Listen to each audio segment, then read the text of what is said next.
Hey everyone, this is Amy Raskelly from the Cuyahoga Soil and Water Conservation District. In today's presentation, To Be or Not to Be, we're going to talk about a couple different types of bees, but mainly focus on our beloved honeybee. So I am a beekeeper, or rather a former beekeeper. I kept honeybees for about 13, 14 years or so, and I recently just got out of it due to the varroa mite infestation, and I'll talk about that a little bit later. But I can 100% say that I am absolutely in love with honeybees and any type of bee. That is one there on my finger. I like to hold bees as well. You're going to see a couple more pictures of those soon. A big advantage of being a beekeeper is that you get lots of honey. And I will tell you, there is nothing like honey right from your hive. It is absolutely delicious. It's wonderful. You don't really make a whole lot of money on it because you put a lot of money into being a beekeeper. But it is a great advantage to being a beekeeper.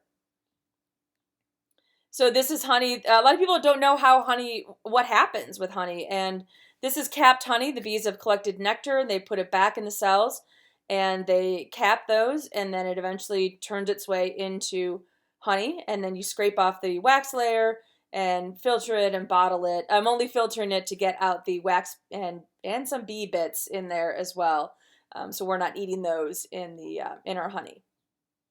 But I didn't necessarily do it for the honey. I did it to learn about bees and also for pollination too. But again, honey is a nice side benefit of it.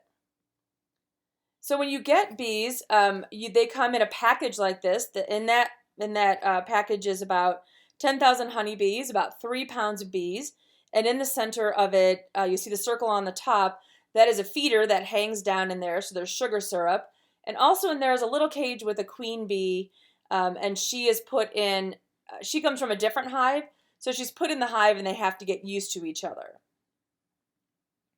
That usually takes a few days. Their pheromones have to match up, and then the queen bee comes out, and then she starts to lay eggs. When you get a package of bees, the queen bee is most likely has already been mated. This is not how it happens in nature. These are bees that are sent to people, sometimes through the mail, oftentimes through the mail. But the queen bee is right there in the middle. She's very long, and you see she has a white dot on the back of her head. No, that does not come naturally. They mark the bees each year to indicate which year that queen bee was born. So when the queen starts laying eggs, she starts on the left side here. On the bottom part, you can see those little tiny things in there that look like grains of rice, very small grains of rice. And that's an egg. That's a honeybee egg. And then if you go up a little further in that picture, you see some of that egg has turned into larvae, and they are sitting in a kind of a jelly type substance, which is actually called royal jelly, which is what the bees feed them until they change them to a different type of substance. And they growing bigger and bigger, and you see over on the right side, they turn into bigger larvae. They just keep eating and eating all this stuff that the other bees are feeding them. And then eventually the other bees will put a capping over the larva, and that's when they go through, they pupate, and they turn into a bee, and then over a little bit of time, they chew their way out. So you can see there's 2 of them there. One is a little bigger than the other. They chew their way out, and they make their way into the world. But when honeybees come out, they're kind of hungry, so they have other bees that feed them. And this you can see here, I was able to witness 2 bees, one bee that had just emerged, and the other bee is feeding that bee. So again, I'm absolutely in love with bees. I'm completely fascinated by everything that they do. Since I haven't had bees in a couple years, I do miss them terribly, but I keep up with them through a lot of my friends who are beekeepers. So a couple really cool things that bees do that I find fascinating.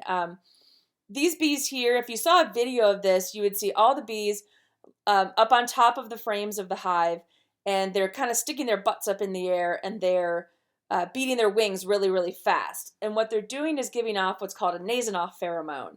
So with bees, it's all about the smells, all about the pheromones in the hive. We can't necessarily smell it, but that's how they communicate with each other, or one of the ways they communicate. So I had the hive open, and what they're telling each other, they're sending out this pheromone out into the air, and they're telling the bees that are out flying around, hey, this is your home, come back. It's the way to, it's like leaving the light on for you. Come on back, this is your home, follow the smell, and you'll find your way back to your hive. You can have two hives right next to each other, and those bees will not go into each other's hives because it is all dictated by the smell of that hive, and they smell different. All right, this is one of my favorite things that bees do. This is called festooning, and I looked in the hive one time as I had some of the frames out of the hive, and I'm like, what the heck are they doing in there? They had their little legs kind of intertwined into each other, and they were making this chain between two of the frames. So bee space is really important in the hive. Between each of the frames, it has to be a certain space, and if that space is compromised, too big or too little, the hive can really get out of whack. So I had a few frames out of the hive that I was looking at and doing some things with.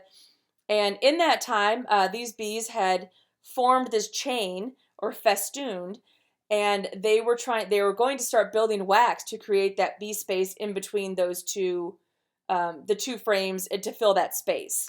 So pretty fascinating. Every single time I look in the hive, I saw something new and learned something about bees. So just keeps me coming back. As you saw in one of the beginning pictures, I do like to hold bees, and I always invite people over to see the honeybees and to reduce that stigma about honeybees. Honeybees, they do sting, but they only sting if they are threatened, and they do it to defend their hive because they have a lot to defend.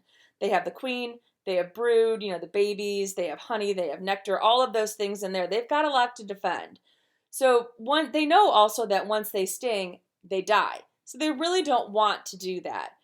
Honeybees are very gentle. They can be very gentle if you treat them with respect. So usually after I'm done with the hive, I'll take off my glove and I'll take one of the bees that's kind of flying around or sitting on the top of the hive and put her on my finger. And just to show people that you can interact with these, with honeybees and not get stung, because there's a lot of stigma around bees.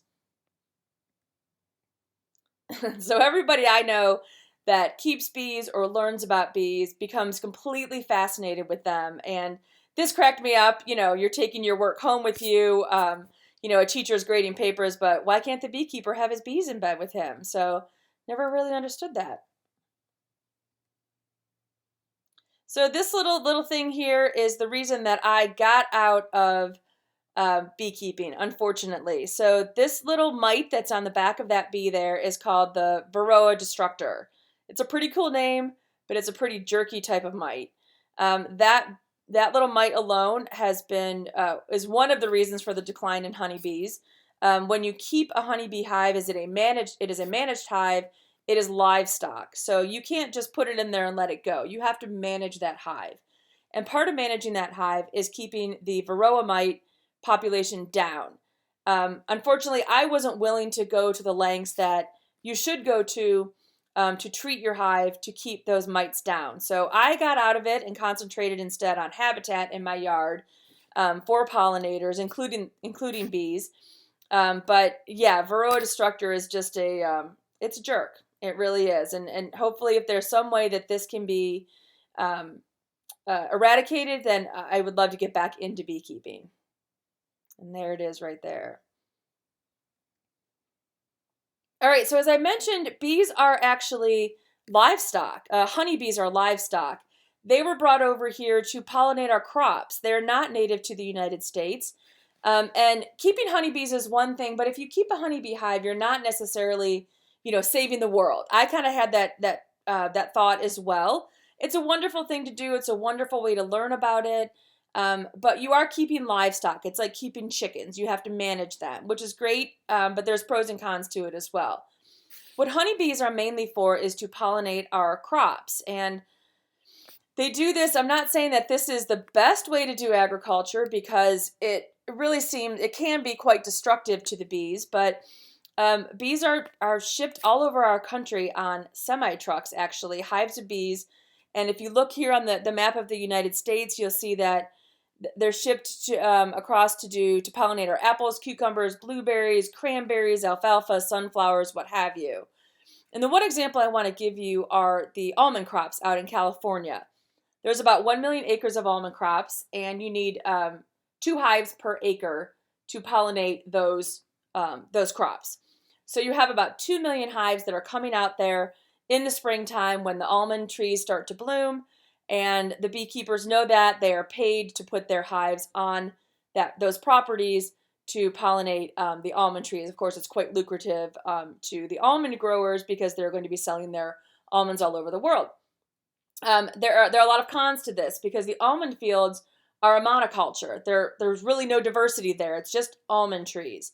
So why not have honeybees there all the time? Well, honeybees would die if they were there all the time because they only would have food and sustenance for about maybe a month out of the entire year. So they need to move on to a different crop. Again, this is not the ideal way to do it, but this is how our pollination works for a variety of many of our crops here in the United States. So if you think about, for this, it's very, to me, it's very ripe for disaster, and I'm sure other people feel that way as well. If you think about the potato blight in Ireland, the potato fields were a monoculture, meaning there's only one crop there, which leaves it very open to disease and infection.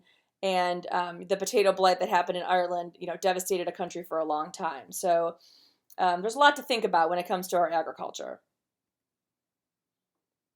So we all know the importance of bees. We all know the importance of pollinators. And bees aren't our only pollinators, of course. There's a variety of other ones. But if you had a plate full of everything on that plate, on the left side there, the majority of that is due to bees. And if we lost bees, we wouldn't have a lot of those things, and we would be left eating meat and rice. But let's think about that for a second, because you wouldn't even really have that meat either. Meat is cows. Cows eat flowers and other things out in the field that are pollinated by bees. So take out the meat as well.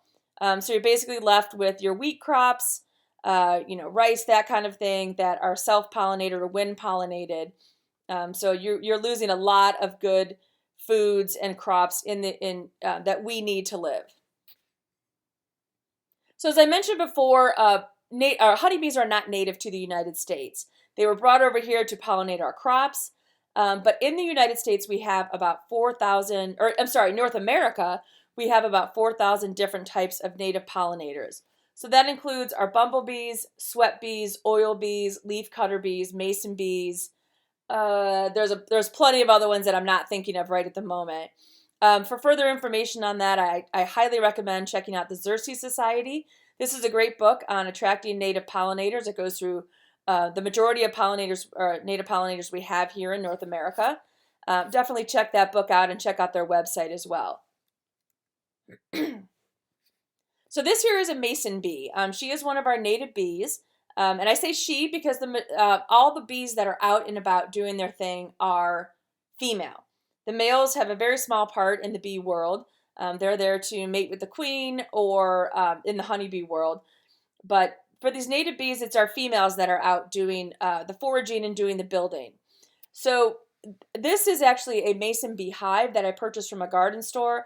And there's definite controversy around these. I actually have taken these down from my house because when you have these native bee nests in such close proximity to each other, it leaves them open to infestation of different types of diseases and mites and everything. So, you live and you learn. I didn't know that at first a number of years ago when I put that up, and I really enjoyed watching the bees interact in these hives. And then someone told me, and I looked up some more information and took them down. So these bees would normally, if I didn't put up hives, they would normally just use their hives in the stems that I would leave in my gardens in the fall. So that's another reason not to clean up your gardens in the fall because all of our bees, native pollinators, and a lot of other critters need that to live and go through their life cycle. But the mason bee, what's interesting about her is she uses mud for her hive. So she's flying back and forth to the hive or to a woody stem, a hollow stem, and she's laying her eggs in there. She's putting some food in there and building a wall. So very, very fascinating, very hard workers, as all bees are. This right here is a leafcutter bee. What she does is she will chew a hole into a leaf and she'll roll it up underneath her and fly it back to the hive. So instead of mud, she's using leaves to put those sections between the little homes for the babies, for the eggs that she's laying. in the bottom right corner, you'll see a picture of leaves that have holes in it.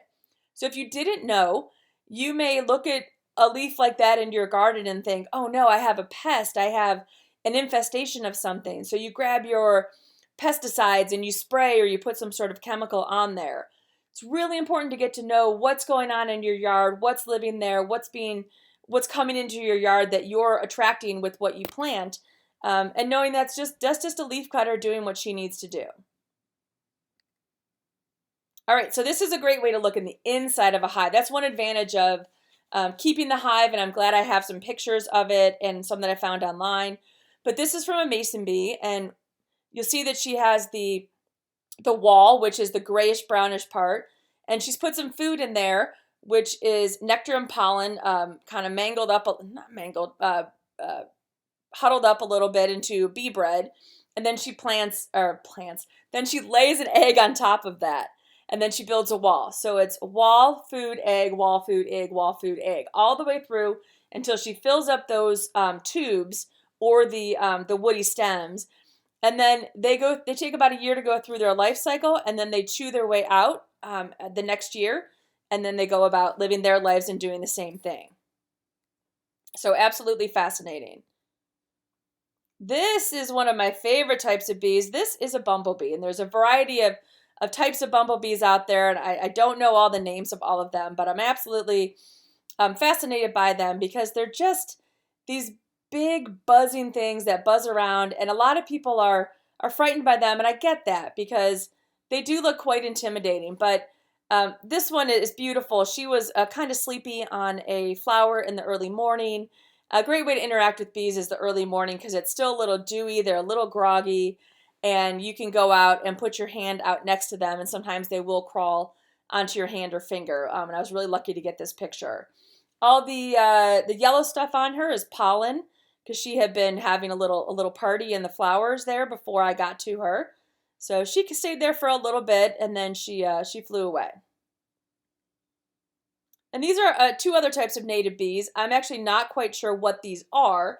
I want to say sweat bees, or metallic bees, but I'm not sure. But again, it was early morning, and I just went out, and they were in the sunflowers that I had planted, and I put my fingers next to them, and they crawled on there and just kind of hung out for a little bit. So my neighbors may think I'm crazy, but I think it's really interesting and important to get to know what's in your yard and to, again, reduce that stigma when it comes to bees. All right, so how can we help bees? Well, we're doing a lot to hurt bees. And one thing we're doing is planting the monoculture of grass. There's about 40 million acres of lawn in the United States. That's about the size of Ohio and I think about half of Pennsylvania put together. Maybe vice versa, maybe Pennsylvania, half of Ohio. Grass is the largest crop compared to all of our other crops combined. So we grow this crop and it really does nothing for us. So what we can do is take up some of that. And what I would love to see is a habitat that looked like this all over the place. But I get that not everybody wants this kind of habitat. They may not want plants all over the place and it looks it's not as manicured like a neighborhood or something. But to a bee, this is pretty amazing because if you think like a bee, this is what you want to see. If you're going flying around, you're this teeny little bee and you're flying around, you've got food, shelter, nectar, pollen, you've got it all. However, here, not cool, right? If you're a little bee and you're flying across this landscape, and I'm assuming all the other landscapes around that similar house, who probably have similar landscaping, that bee is not going to really have a good time. It's the equivalent of we're going on a road trip and we're going to cross the United States, but there's going to be no gas stations and no food. And we also have to drink just a little bit of poison every 100 miles or so. And the poison would be all the chemicals that are on those lawns that, of course, those bees are ingesting as well. So not going to be very successful for us. And this kind of environment, of course, not very successful for bees of any type. So we can meet in the middle. We don't have to have that big monoculture of grass, and we also don't have to have the crazy unmanicured look of the wildflower garden, although it is my preference. But we can meet in the middle somewhere. And how can we do that? Well, we can shrink our lawn. Little by little, we can take parts of our lawn and incorporate it into pollinator habitat. When you take away some of that grass and you incorporate those native plants, you are putting in root systems that go down to about 15 to 20 feet. So you are helping out with stormwater retention. You're helping make that soil healthier. You're providing habitat above, of course, for our bees and pollinators and other critters that live up there. So above and below, you're doing something for the environment. These are three of the native plants that I have incorporated in my yard. These are three of many plants I have in my yard. From left to right, the first one is Rattlesnake Master that blooms a little bit later in the season. In the middle is Wild Senna that blooms even later than that, and there's a bumblebee flying right up to it, enjoying the Wild Senna. And on the right is called Ohio Spiderwort. Ohio Spiderwort is one of the first plants to bloom in my gardens. Usually comes in around early May or so. It's really important to have something blooming in your yard at all times. So the earliest you can in the season to the latest you can in the season. And that way, I like your gardening with bees and pollinators in mind, because the more you can have for them during the season, the more successful they will be. And the more, selfishly, the more they'll give back to us. So a few more plants that I have. On the left there is a plant called Culver's Root, another native plant. A bumblebee is enjoying there. If you look on the bottom of her back leg and you see a little blob of yellow on there, that is actually a blob of pollen. That she gets pollen all over her body, and then she takes her legs and she brushes it back into what's called a corbicula. But for the layman, it's called a pollen basket. We'll just leave it at that. On the top in the middle is sedum. Sedum is a very popular plant. It's really hardy, so it's easy to grow, and it blooms later on into the fall. Really pretty. It has a nice winter show as well with some stems that come up. The one below that, the pink poof ball, is common milkweed. So common milkweed smells fantastic. It attracts a whole number of different things to your yard. And of course, it is the host plant for the monarch butterfly caterpillar. On the right, you have the woodland sunflower. And woodland sunflower is a great plant for a shady area in your yard. Oftentimes, it's hard to find a plant for a shady area. So woodland sunflower is one of those good ones. Now, I try to keep track of everything that's in my yard. I say native-ish on this because I am a native plant advocate. However, not every single plant in my yard is native. There's maybe 2 or 3 that are not. I can see one on there already. The poker plant is not native. However, it does not spread. So I'm okay with a few things in my yard that are not native as long as they don't spread or take over anything. So it was important for me to keep track of when things started to bloom from the beginning of the season to the end of the season to have that constant blooming for our pollinators. All right, now if anybody grew up in the 80s, you're going to remember those really cheesy ads for those knockoff perfumes. If you like Giorgio, you'll love Primo. So if you remember those, planting native plants as an alternative to some of our invasive plants really falls under the same concept. So you don't have to sacrifice the look that you want. You just change the type of plant that you have. So purple loosestrife on the left is a very invasive plant. It's absolutely gorgeous, but it's an invasive plant here in our region. Marsh blazing star, however, on the right, looks very similar to it, and it is a native plant. So if you like purple loosestrife, you're going to love marsh blazing star. So if you have questions about something like that, you're like really in love with a plant and you really want it in your landscaping, let us know. We can try to find an alternative for you. So you saw these pictures a couple minutes ago, but my plants, they bring all the girls to the yard, and yes, they do. The more stuff that you plant, the more stuff you're going to get into your yard and into your gardens. It's very Field of Dreams. Everybody remember that movie? If you build it, they will come.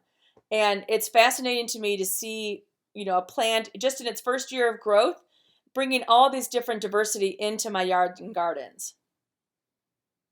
And here's some of that. So on the left there, of course, that's common milkweed.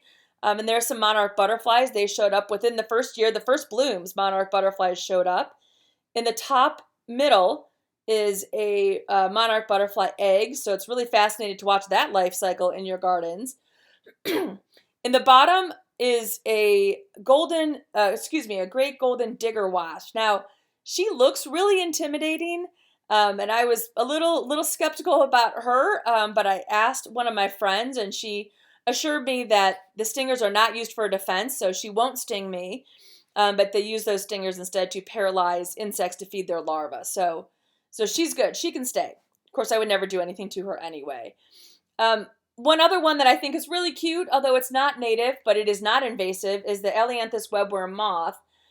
Its range has expanded. It used to go down to, I believe, about native into South Florida, into Costa Rica, but it is now here in our area in Northeast Ohio due to the expansion of planting Tree of Heaven, which is an invasive tree, and it brought that little moth here to our region. Again, it is not native. It's not invasive. It's super cute. I think it kind of looks like a little mini monarch, but again, it's cute, but its story is a little bit not great because of how it got here. All right, so this is one of my favorite charts of prairie plants. These prairie plants that you see in the majority of the picture, again, have root systems to about 15 to 20 feet. They not only have the beautiful showy things above, which is what everybody thinks about, but a lot of the story is really below ground. So those root systems are providing infiltration into the soil for water and nutrients. They are holding in the soil. They are controlling stormwater. And as some of those roots die and grow new roots, they are providing organic matter food in that soil, which just makes our soil that much more rich. Now, let's take a look on the left side. That's the saddest thing you'll ever see in your whole life. That is Kentucky bluegrass. And that shows you that there's not much story above and there's really not much story below.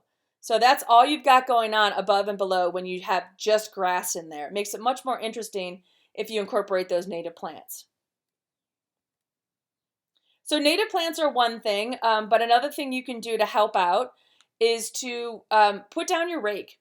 In the fall, put down your rake. Don't get rid of all of those leaves. Maintain them in your yard so you don't burn out your grass if you still have grass. But put them in your garden and keep them in there. They provide a nice insulating layer for your plants. They're going to provide food and shelter for wildlife. And a lot of little critters are going to live in there over the winter and reproduce and come out the following spring. Once we get a few warm days, consecutive warm days, they're going to come out, and then you can either take them out. I actually leave mine in there because they make a great mulch and add organic matter into my soil. Another thing you can do is put some water out for bees and pollinators and birds and all of those.